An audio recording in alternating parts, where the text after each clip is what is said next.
challenges couples face in reality? What are these important challenges couples face in reality? Now, we've left aside the myth and now talking in reality. What are these challenges couples face? Okay, it's a good question, and I think I could get so many tons of answers, even from you. You have parents. If I ask you what are the challenges they face, you will tell me several of them. The challenges have, as in, could range from finances, could range from, just like I mentioned, delay in childbirth or bearing. It could be sickness. Somebody could be sick, you know, terminal illness or some kind of, you know, it could be sickness. It could be social challenges. It could be emotional challenges. Finances, especially in our time and economy where there is inflation, we're all looking for money. Money is actually very important. Actually, for a home to thrive properly, you need money. Food must be eaten. It takes money to buy the food.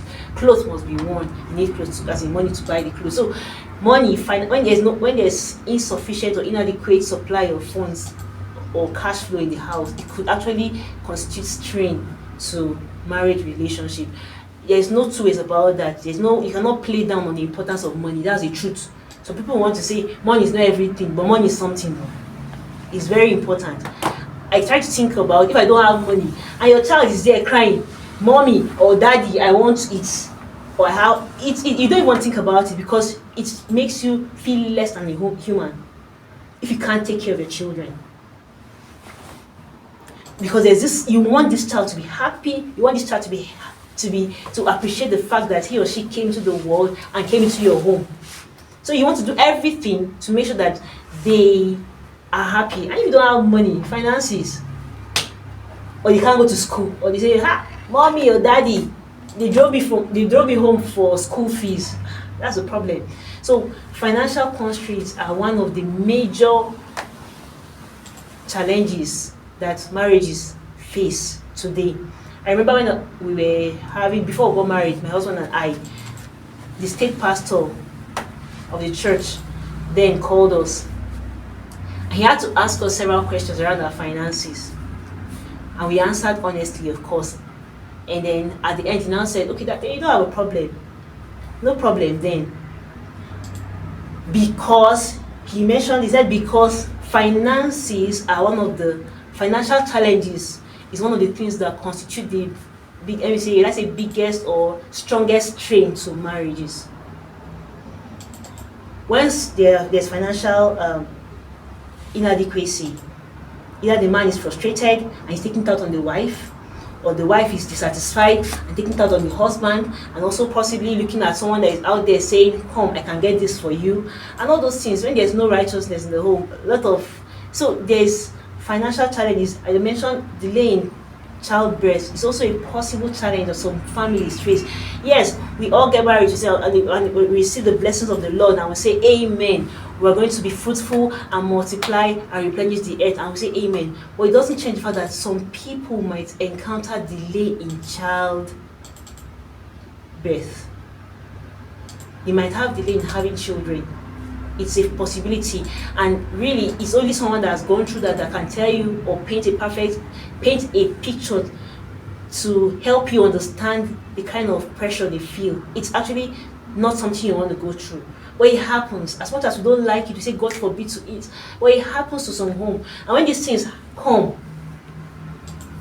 it creates strain. Some families know they're able to stay strong 1 year, 2 years, 3 years.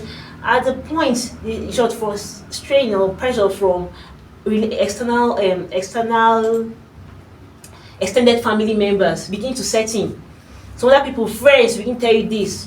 The devil also whisper his own from inside. Are you sure it's not the man that is the problem?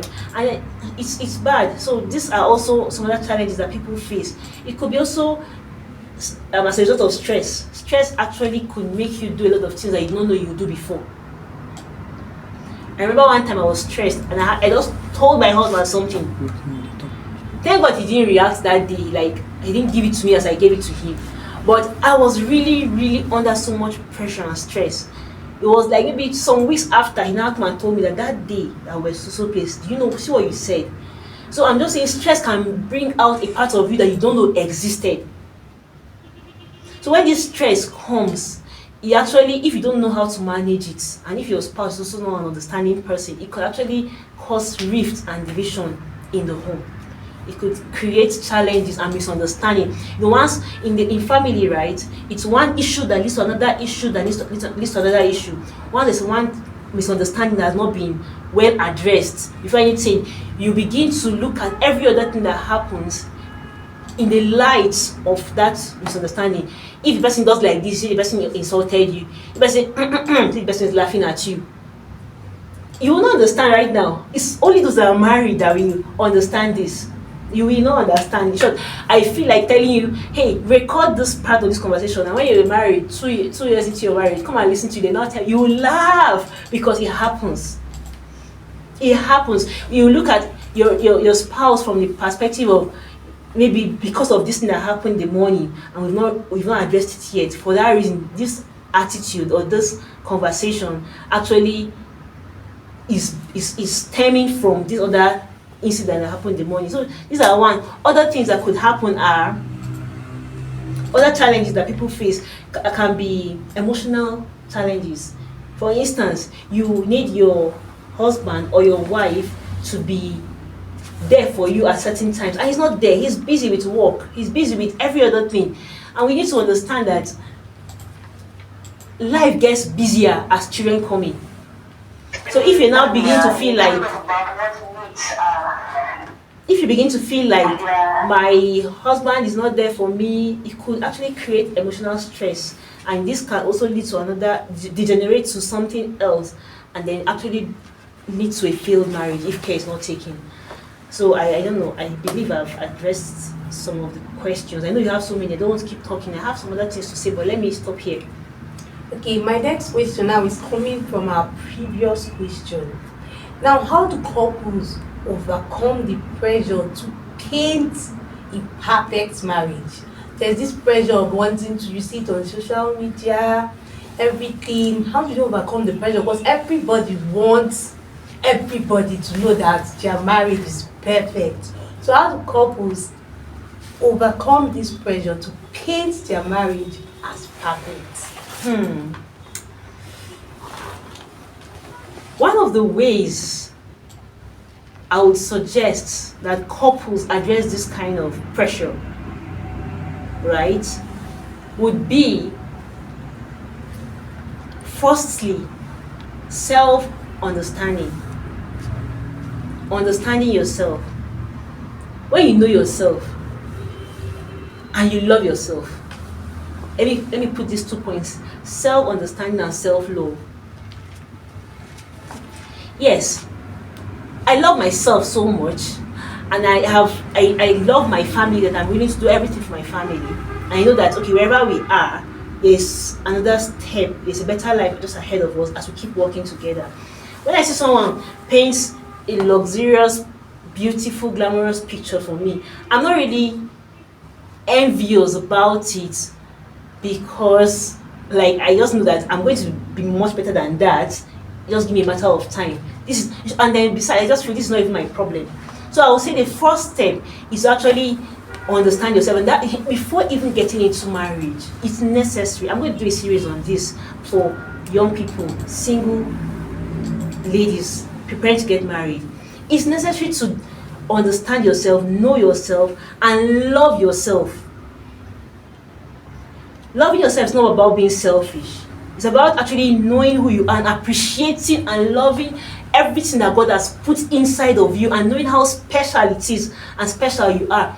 And when you get into the home, you're not feeling substandard. You're not feeling like, if not for this person, I wouldn't have been. No, you are first whole and complete yourself.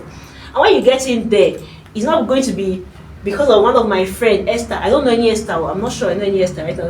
I'm just calling a hypothetical name here. So what Esther sent this kind of picture online, and you just feel like, oh, Esther happy and all those things. So firstly, I would say love yourself, know yourself, and appreciate what God has given to you. When I say appreciate, I don't mean English. Like, thank God for what you have. Then second thing I would like you to know, or that will help you, which is just an eye opener actually, is to make you understand that what you see out there is not reality. We are here looking all shiny and beautiful. Maybe, okay, coincidentally, the back of the camera is not too bad, but sometimes it's worse. It's bad. I don't show you other parts of the house that is, or of my life that is in mess. I won't come and tell you. I won't come and tell you other part of my life that is a mess. I only tell you the good parts. How I won so millionaire, or I got this grant, or I got chosen for this, or I have this offer, or I'm working this great place. My job is this. I have this family. I have this and that. My children and all the. I will not tell you the part that is biting me. How will I come and watch my little in the public? That's what happens. So when you see this, once you are aware of it, as you are reading all these things online, the nice and the good things, you're telling yourself already that, come on, don't get carried away like this is all about the person's life. Understand the person has his or her own challenges too. See, let me tell you, as you're here seated, right, do you know somebody is admiring you and wishing he or she can have your life, feeling like you have made it? And have you made it? I still get it. I have a long way to go. I have so many expectations for life. I'm really looking at, we have challenges that are there. But then when you have this knowledge, this what we're doing actually right now is creating this awareness to make you understand that it's not everything that you see out there that is real.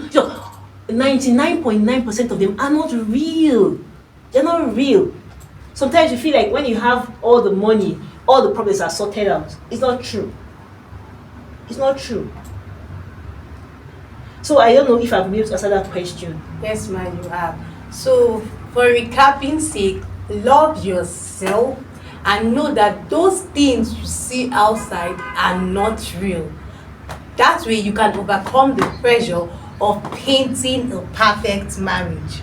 Now, moving further, how do communication, conflict resolution, and compromise impact a marriage? Communication, conflict resolution, and compromise, how do they impact a marriage? Communication, they say, is the bedrock of any relationship. It cannot work. A relationship cannot work without communication. Come to think about it, God that created us, if He had not given us His word, how will we know His expectations for us? How will we know He loves us? But He has given us His word. That's a form of communication. The same way here, communication is the bedrock of a successful relationship. Many times you see things in different perspectives, but then by communication you're able to actually come to a point of compromise. That's what the third thing we talked about. I might feel, no, we should not use this money.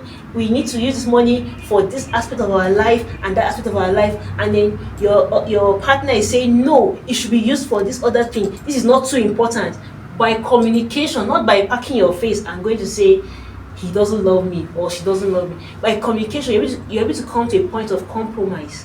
I just cited an example of finances here, but it applies to other aspects of life.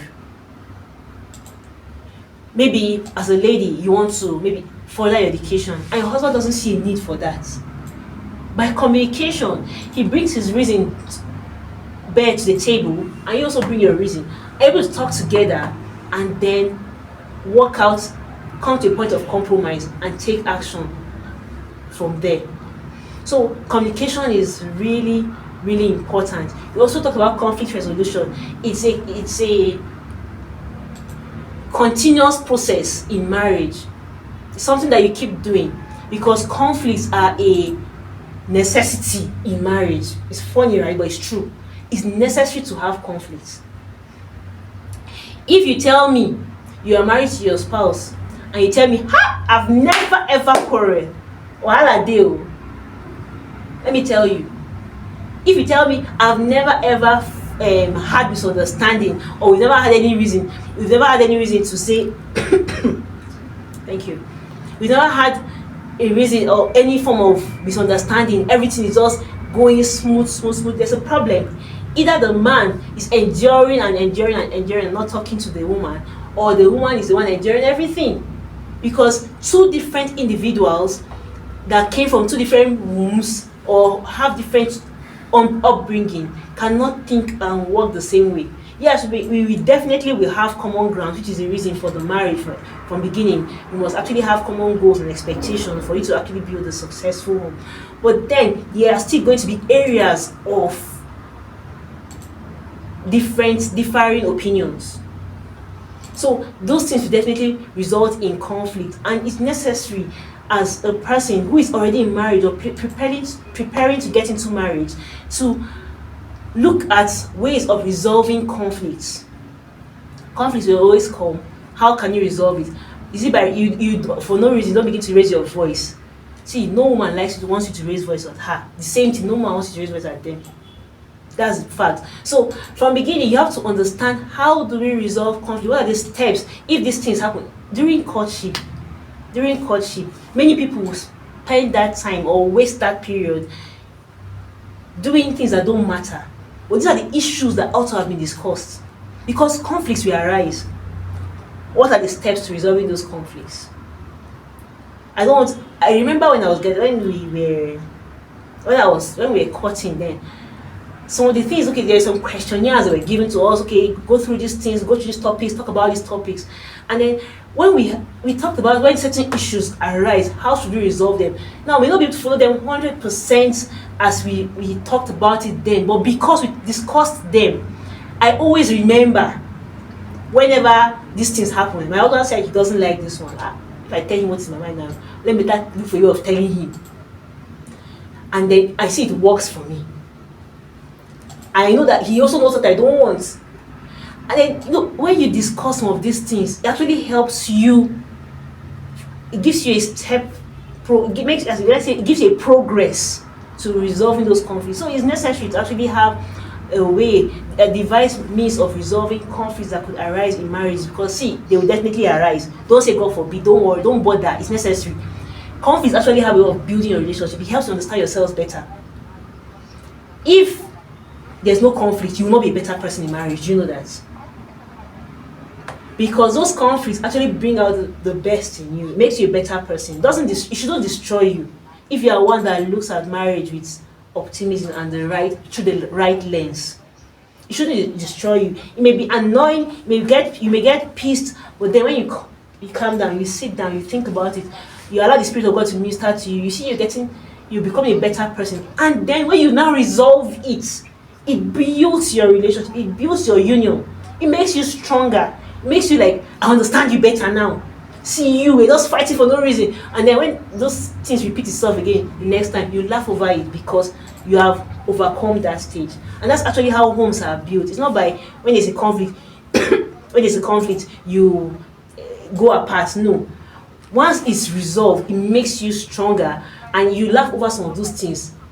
And then when somebody sees you 50 years, and maybe you're 50 years in marriage, and they see you talk and think the same way, they don't know the reason, because you've resolved your issues, and you're thinking the same way right now. You have similar understanding and mindset and expectations and goals. That's actually what happens here. So conflicts are not necessarily bad things, but then conflict resolution is a very important aspect of marriage. Conflict resolution is a very important part of marriage. Hope you are still with us, because it's just getting more interesting. Now, moving further, what role do finances and independence play in a healthy marriage? What role do finances and independence play in a healthy marriage? I'm laughing because I want more money. Okay, so I mentioned some of that already. In the course of my conversation, for a marriage to work, for a relationship to work, money is needed. Plenty money, is not even small one. Otherwise, see, if there's finance, as in financial freedom, financial leverage in the family, you see that there's one less pressure. I won't be thinking about, can I don't have money for this, or I don't have money for the car. I don't There's one less pressure. In short, it's not even just one less, it's plenty less. Oh. Plenty less pressure. Let me borrow that word, that term. Because the pressure that would have come from maybe the children not having what to I'm actually particular about children because it's very heart wrenching for a parent to see the child suffer. You may not understand right now. When you have your children tomorrow and you don't want that child to suffer because of food or school fees or one crazy nothing that should actually that you should be able to provide for your child. And so for that reason, it makes you to always want to be on top of your game, stand up and run every day because you don't want to fail or disappoint in that aspect of life. So finances plays a huge role in marriage. If you have money, you can have your house, build your house. No landlord come and tell you, come, madam, oga, where my rent? Your rent is expiring, or I'm increasing it by 2 million naira this month. Better get your money ready before the end of the month because otherwise I will evict you. You don't have those kind of pressures. So marriage actually costs on money. It needs money to go. Financial independence, you mentioned independence. It's also very important. Some people, and those are not healthy marriages, some people want their wives to depend on them 100%. So that they can do them guy. That's a very toxic marriage. It's a big red flag. If you're a young lady, I'm telling you, I'm advising you, if you see a man that is feeling insecure because you are earning more than him, he feels one kind, he's doing you somehow. In marriage, it's going to be full blown. It's going to be full blown. If he has mentioned one sentence like that, see, in marriage, it's going to be all the sentence. Sentences this time around. So it's a red flag. Financial independence is very important. If maybe issues or circumstances makes the man or the woman not to be working at a particular period of time or not to be able to generate or contribute financially, let me use the word because that's what we're talking about here, for a period of time, no problem. But then it's actually good for you to be independent. Anything can happen. If you're depending on the man alone, what if the man loses his job? Then you have children. Will you become a beggar? So it's necessary for both parties to, as much as possible, be financially free because you can contribute to the progress of the home. And when you're contributing, you won't be feeling like I'm just one eating this man's money or the man just one eating my money. It could be in both ways. If the man is contributing, he'll feel happy to eat and happy to drink and happy to live in his life and just be happy because he's contributing. And in the same way, if you are contributing as a woman, you'll be feeling happy and entitled to also eat and enjoy yourself because you contributed to the baking of the cake. So you are happy yourself. It gives you a sense of satisfaction. By the way, I contributed to cooking this food, to baking this cake. I don't know if you get that analogy. Yes. So I think it actually contributes heavily to the success of the home. You may say money is not everything, but money is very important. There's no two ways about that. So the Bible says money answers all things. So let's not be thinking it too much. We need money. Some spiritual people want to say it's money is not everything money. Yes, everything, even the gospel still needs money, everything is money. But then the love of money remains a root of evil. We should understand and know how to draw a cap or strike a balance in our quest and pursuit for money. Thank you. How can couples distinguish between realistic and unrealistic expectations? Distinguish between realistic and unrealistic expectations. I think it's awareness. Just like we're in this session we're having now, I've told you a few of the unrealistic expectations that people have in marriage. Know them for yourself. Yes, you need to know them. when you know them, you now know that, oh, if you're already in marriage, you now say, oh, I've been expecting that things will just go smoothly. The man will just love me spirit, soul, and body all the days of his life. There will not be any issue. There will not be any. No, you will not. You will understand that no. I have to step up my game, and make this marriage work. It's hard work. It's one of the most difficult tasks, but let me be sincere. But then when you do it and do it well, it's worth it. That's a beautiful thing, because your life becomes better. The quality of your life becomes better if you're in a healthy relationship. So differentiating it, the ways to differentiate it, I would say, firstly, self-awareness. You need to be aware of, just like what I'm telling you now in this seminar, I'm making you understand these things are myths, these things are unrealistic. Second thing that many people fail to do, which is very important, is reading. They don't read. You meet a person and say, you meet a man that says he wants to get married, and you ask him, okay, so what do you know about marriage? All he just knows, he wants to take a girl into his life. That's all. You don't even know, you don't have any plans for the person. You don't even understand your left from your right. You just feel like, I have money, let me bring the girl into my house. No, that's a very faulty foundation. We need to read, both as females and males. Reading actually helps you differentiate between realistic and unrealistic relationships. So in short, it will help you in other ways, not just only differentiating, in so many other ways. In short, I remember someone said, if you want to get married to his or her daughter, his daughter, you ask how many books have you read on marriage. It's necessary. We can't play it down. You can't say, I've known it all by observation. I know some people say that though. They say, I know women, I know ladies, I have been with them. Just somebody say, I have 5 sisters, and because of that, you think you understand women. Or the same is I'm talking sisters because I'm a lady right now, but it's the same thing on the other side. You say, I know men. You know men. How many of them have I worked with? There's nothing they can tell me. There's nothing they can tell me, and you're just talking. We have to be very careful. So it's necessary to read books. It's necessary to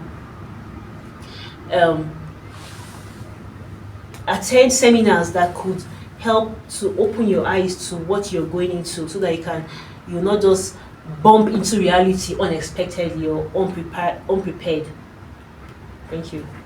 Realistic and unrealistic expectations. To be aware of them, you just have to know them for yourself. No one will tell you. Know them for yourself. Self-awareness. Now, what role do personal growth, forgiveness, and humor play in a successful marriage? Personal growth, forgiveness, and humor. What role do they play in a successful marriage? Okay, I will start with personal growth. Remind me of the humor and forgiveness. But let me start with successful marriage first. Sorry, let me start with personal growth. Do you know that if you are not growing in your marriage, personally, that's individually, as a couple, you will begin to, that relationship is going to begin to fall apart. I don't know if you understand it right now. It might look like I'm just talking and speaking English, but for someone in a relationship, this is, for someone that's already married especially, this is very important. Personal growth, adding to yourself, which the Bible say, add to yourself virtue, knowledge, is necessary to keep adding to yourself. Otherwise, you will stank. Marriage become boring.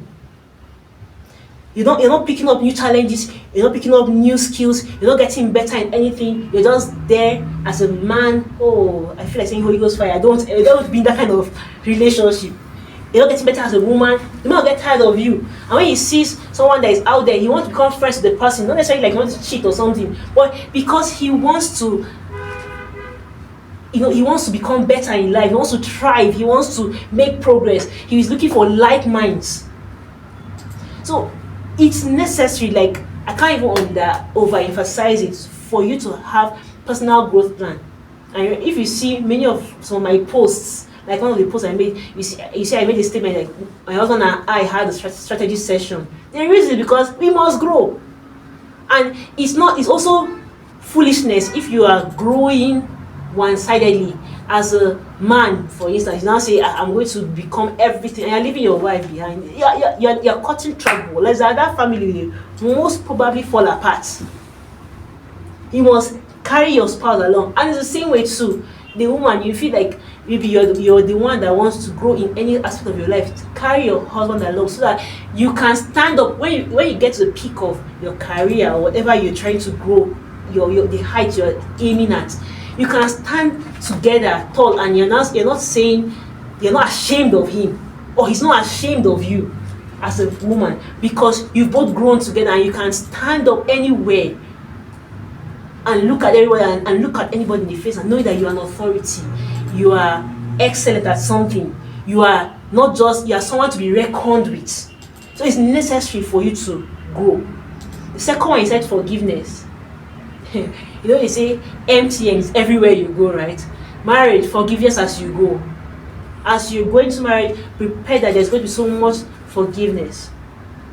Now, this is not saying that you should just be offending and annoying yourself, saying, "By the way, they'll forgive me." It's actually, that's a skewed way of thinking. You don't even think about that.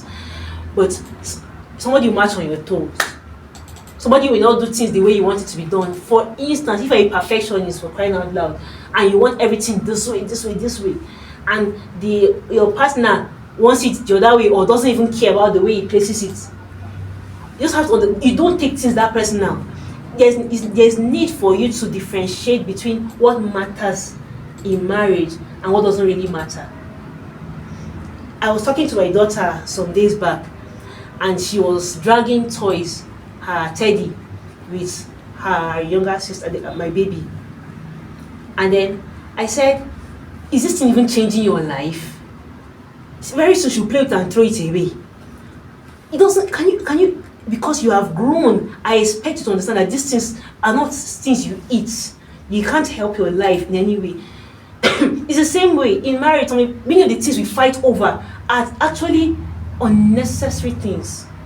Such that if you let it fly, the world will not come to an end. Life will still be happy and good.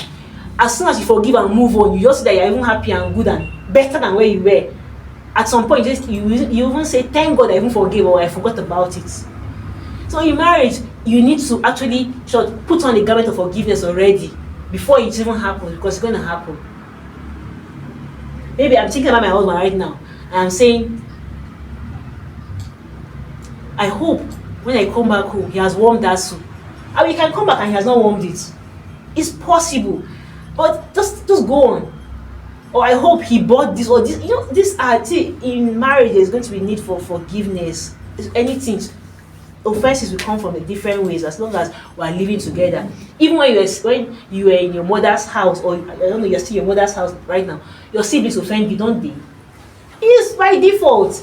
They talk more of someone that came from a different family. There's going to be offenses, but then just prepare to forgive. Let go of unnecessary things.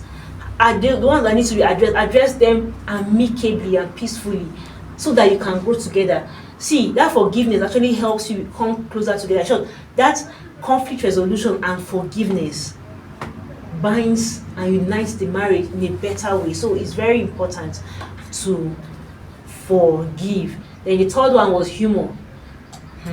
You say marry your friend, person you can laugh with. I'm trying to think of how to even describe how a family or a home will be if there's no humor. What's the essence then? Can I just run away already and stay on my own? If you cannot be happy in that kind of marriage, if there's no humor, something to laugh over, why are you getting married? Please just stay. Let me just stay on my own. So what I mean here is this. What's your picture of a marriage? There's no happiness, love, fun, play. Is it all seriousness? The first picture you want to have of marriage is that fun, happiness, love in the family, and then you don't have that. It's just a red flag. If you are even in a relationship with someone that you don't have fun with, you don't have humor, the person doesn't have a good sense of humor, or maybe you say something, person takes it always the extreme way, there's a problem, right? It's a red flag. or the person doesn't, everything is so serious, serious, serious, no humor, it's a red flag. So humor is very important. That's why I always say marry your friend, the person that you know, that know you into two, as in that you know the person too very well. You know how much the person can go, as in how bad or how good the person can be. It's necessary to do that, because in marriage you will see a lot of things are now blown open for you. So it's good you marry someone that you can gist with. You can gist 1 hour, 2 hours, 3 hours, you're still gisting, you're not tired. So it's necessary in a relationship. It's the icing of the cake. It's very important. Now, in order to build a thriving marriage, forgiveness, humor, and personal growth is very important. And when growing, carry your spouse along. Carry your spouse along. So while we're talking now, a question just popped on my mind, and I said, let's just address it. Okay, so while talking, you said marry someone you know, someone you are quite familiar with, let's say a friend. Very necessary. So what about some denominations or maybe some certain places that you are not made to like meet the person to talk about the feelings and whatsoever? You just go straight to the pastors, state what your intentions. Okay, I've seen this man, she's the will of God for me, and boom. So what can you say about that? Because to me, looking at it now, I feel that they are not actually friends, because you just say Strangers. yes. So you just went to the pastor directly and stated your intention, let's say as if you were married the pastor while it's the lady. So what can you say in this kind of situation? Okay, it's a very good question that I think needs to be answered. Till tomorrow, it's better you marry your friend. And I would now, while I don't play down on the fact that some churches, like even where I come from, it's like that. Some churches try to, I don't know if conservative will be a perfect word to use. Are very conservative about marriage, as in they are very strict about their marriage rules, and they don't want you to go and meet the person first. I've actually had to ask questions around that, and I got some answers which were, I'll say, to an extent satisfying or understand, as in I could understand with them, but it's not absolute. I'll explain. Now they say you want to go and meet, they don't want you to go and meet as a guy that wants to get married. You've seen and you've prayed and God is leading you to this person. It could be somebody that you already know. That's one. It could also be somebody that you just pray and God is saying, go ahead and ask this person's hand in marriage, or go ahead and start a relationship with this person. The church that we come from will now say, don't go to the person directly. Talk to the pastor of the person first, of the lady first. Now, when I asked about the reason for this, they told me, firstly, it's possible that this lady is even married, you don't know, because you don't know her so well. The fact that you're not seeing her with children or her husband, then you may not know. That's one. Secondly, they said it's possible the person is already in a relationship, because there's a way they normally do how all these marriage committee things. So the person is already in a relationship, and you begin to create confusion if they allow you to just go and meet the person. Maybe 10 people, you have met the person, and somebody else, you're not the only one looking at that lady and saying, I want to marry the lady. Somebody else now coming, somebody else coming. That's how they do it in the world. That's what they say. But then they want to protect and create an order in church. So they have a timeline to some of those things. For you to become friendly with the person, now, as by all means, in short, if you not take out anything from this session, by all means, be a child of God. Have a working relationship with God. Understand and know how God talks to you. And then that's settled. Then we can now go further and say, okay, God is leading you. I'm not saying God, I'm not saying just the flesh alone, but I'm not saying the emotions and everything don't play a part. It's important for you to like somebody. It's not okay to just say God led you to somebody and you don't like the person. Please don't suffer the person. God is not an author of confusion. So let me say, God, you have prayed genuinely and you know that it's not the flesh that is pushing you. The Spirit of God is leading you in this direction. Now, go ahead and do what, if you are in that sector, in that, if perchance you and the person become friend, talking, it's okay. I'm not saying friendship doesn't mean that I'm going to visiting you and becoming immoral. As children of God, we cannot defile the temple of God. You cannot do things that will drive the Spirit of God away from you. By all means, you will jealously guard and watch over the presence of God in your life. That is first for you. So that's what you even go into your family with. That presence of God that you have, you're going into your home with it. That said, so after, let me say, okay, everything goes, and then you meet the pastor says, okay, go and talk to committee, and then finally say, go and approach the sister. That time can be a good time to understand and know the person, right? The courtship period, or that period of know yourself, depending on how long it spans, is a significant time, and that's the time you have to be very observant yourself. See, especially since you didn't know the person before, you have to be very, very, very observant about everything that happens, how the person reacts, how the person treats people around him, how the person talks, how the person handles pressure, everything. If the person lies, lying is a red flag for me. I hate it. Don't lie for me. Don't lie for me. So that period, I remember, I don't know if I'm permitted to say this, but I remember there was a time during our courtship time,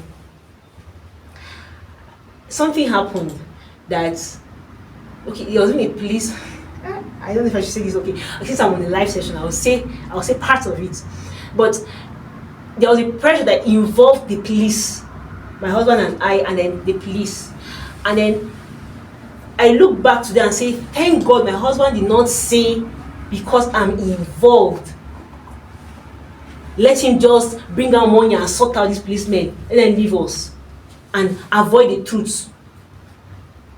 You know, people might say, okay, because the policeman said, I didn't do anything, they come and grab me and say, I should enter the car. I said, I'm not entering. I didn't do it. What did I do? They say, you're just telling me English. Oh no, like feeling, what we do? At the point they entered our car, they said, let's go to the police, let's go to the station. We were going. They now are saying, should I draw something? So that I said, what did I do? Let's go to the station. I was glad that both of us had this mindset of standing for the truth. Under pressure, we were driving till we won't go to the station, and also that these people were not going to bend. Finally, they left us. But some other people that gave me, I was thinking about it some days back, and I say, wow, we've come a long way. It's necessary to marry a child of God. So, that said, I'm saying those are things that can actually, those are situations and scenarios that can actually make you understand the kind of person you are going to be with. Not somebody that will not have backbone to stand for something, to speak for something. So that's courtship time. It's the time of also knowing and understanding yourself. That's why you don't just say, okay, the person just says, yes, let's go into courtship. You cannot marry tomorrow. There's always a significant period of time so that you can get to know yourselves better. And then you can also decide at that point, or within that period, I don't want to go ahead with this, or I want to go ahead with this. I've heard of people, and so I've seen people that during the courtship, they went back to the committee and say, I can't do this, because they've gotten to know the person better.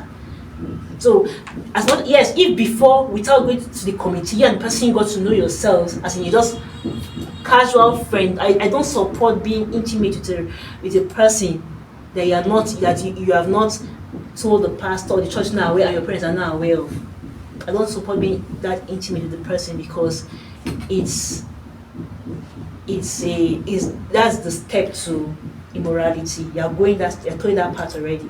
But when the church are aware of it, and family is aware of it, you're working towards marriage already. You're planning towards it, and then your conversation and everything can you can work in that light. But then, if you make use of your courtship period very well, I'm sure that prayerfully doing the hard work in other aspects of your life, you will get it right. I don't know if I answered the question. Yes, ma, you did. And I'm sure all those that had the same questions in mind, it has been answered. So to finally wrap it up, we'll end with this question. What are the essential ingredients for a successful marriage? All this myth has been debunked. So what are those essentials? What are the salts? Don't trust your partner. It's horrible. It's almost like, can I just not get married at all? Because imagine me, I'm speaking from a female perspective right now, throwing my life into something I don't know and I don't trust you because I want to get married. If you don't trust someone, don't get into that marriage. Because if the person is even trustworthy but you just have a trust issue, you are going to pour it out on that person the more. And if the person is actually now not trustworthy, there's a problem. So trust is one important ingredient in marriage. Another one is love. I'm not going to dwell so much on that. It's necessary because it's love that will actually push you to do a lot of sacrifices for your home. Then understanding. You need to have understanding yourselves. So that's part of what, as you grow in a marriage, you grow in understanding. You talk about personal growth. You should be growing in understanding of yourselves. As you're resolving conflicts, you're understanding yourself better and better. You're getting more needs together because you are growing in understanding. Another ingredient I would like to say is communication. We talked about that already. And we said it's the bedrock of a successful marriage. You just need to keep communicating. It's not okay, I will state it here. One of the things that cause strains in the family, right?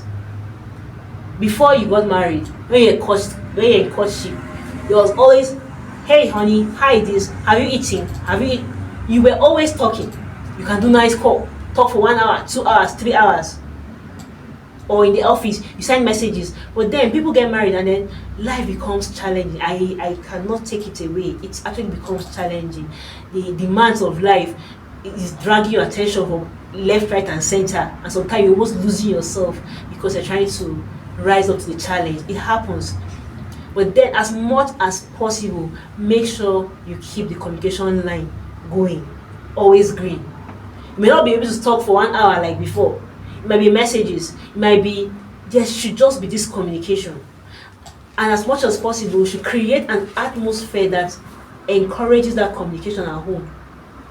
You may not understand these things right now. I look at it, I feel like I wish you understand this thing. But sometimes, some people want to talk. Maybe the woman wants to talk, but the man is always carrying a strong face. But then you look at the face, they say, hey, you just change the topic, you don't want to talk again. And the same thing, sometimes, the man wants to talk, but the woman is always maybe nagging or complaining, and the man cannot say anything, and he wants to maybe unburden his heart. So there's also the need for us to create that atmosphere for communication. As we said, yes, it's the bedrock of every successful marriage or relationship. We also need to consciously and deliberately create that atmosphere for communication to take place. Effective communication, listening, contributing, responding properly. It's necessary. Sometimes the communication, the magic of communication, even if the issue is not resolved, but because you have talked, somehow it's resolved 70%. Maybe even just by the fact that we sat down and listened, talked about it, and even if you did nothing, even if nobody says sorry, but the fact that you've unburdened yourself, it actually helps everybody in that marriage. So communication is so important. It's super important. I don't know if I should keep telling you more and more ingredients. I don't know our time. We're working with time. So thank you very much, ma, for availing yourself to speak to us today. It's my pleasure. I'm sure you've learned, you've heard, and you are ready to put it into action. To those that are single, about to get married, I'm sure what we've said yesterday, what we've done, can help you in building a thriving marriage when the right time comes. And those that are already married, you've gotten some guidelines to help your marriage to become one that is thriving. So to wrap it up, I'd like to say I'm sure those myths you had has been debunked. the fact of love is just enough for a marriage. No, commitment, work is necessary for that marriage to work. And marriage is not completion. If it's that one, I know it for certain that marriage does not complete one. Actually, marriage is partnership. If it's that one, I'm very certain about that. Marriage is actually partnership. And also, your financial life is not liberated because you are married. Sorry, No. you just said something now that reminded me. I actually would have said this. Marriage is not completion. Yes. Some people feel like marriage should be 50-50. There's no hard and fast rule about marriage. What if I don't have the 50 to give you? Okay, so I actually saw someone give a better analogy to it. It's actually per day. The person said, if I wake up today and I'm feeling very down, that she and her husband will just say, guy, today I'm 20%. The husband will now say, okay, don't worry, I'll make up the 80.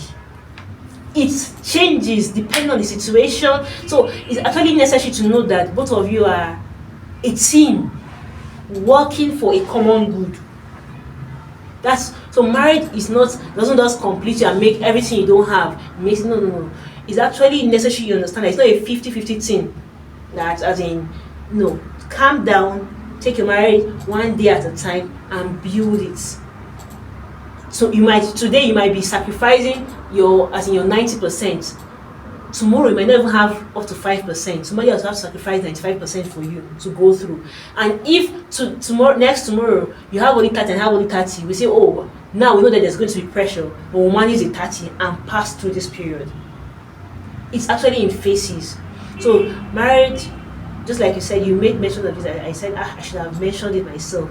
It's actually not completion. It doesn't just make you whole. Yes, you say better half. We call it better half. Yes, good. But then sometimes somebody can be better than the other person, contributing more, not necessarily financially, support and in every other aspect of marriage, depending on who is up and down at that time. Sometimes we are up, sometimes we are down. We'll keep moving. Thank you very much, man. No need to talk further because she has done justice to all I wanted to say. So thank you everyone for staying with us till this time. I'm certain it was worth your time. We didn't actually waste our time and you didn't actually waste your time because I'm sure that you've learned a whole lot that you are ready to put into action in order to have a thriving marriage, not a perfect marriage. No marriage is perfect. In order to keep your marriage moving, because we don't pray for divorce, so in order to keep your marriage moving. So everyone, please follow us through till the very end of this program, which will be ending on the 8th of September. Next Sunday, you wouldn't want to miss it because it's actually going to be unique. The mode of transmission is different, timing different, everything different. So a topic different and unique. So everyone, for you to get more details on the next series or edition which will be taking place next Sunday, you can follow me on Facebook because I'll actually be doing some publicity, that's dropping of flyers. Follow me on Facebook, Joy Chinyere or Carol, or you can I won't be dropping my WhatsApp number. Just follow me on Facebook to get the details of the next edition of this program. So this is us coming to a close and say thank you very much, Ma. Thank you everyone for staying with us to the end. It's my pleasure. Is there any other thing you would like to say? I pray for everyone listening to us right now, for those who have gotten married already, are having issues in their marriages. I pray that God brings healing, and as you listen to us, I pray you get more insight as to how to make your marriage work. And for singles, I pray you get it right in marriage. Thank you very much. Thank you, man. Thank you, everyone. So this is us signing out and telling you have a great Sunday ahead. Thank you, everyone. Thank you.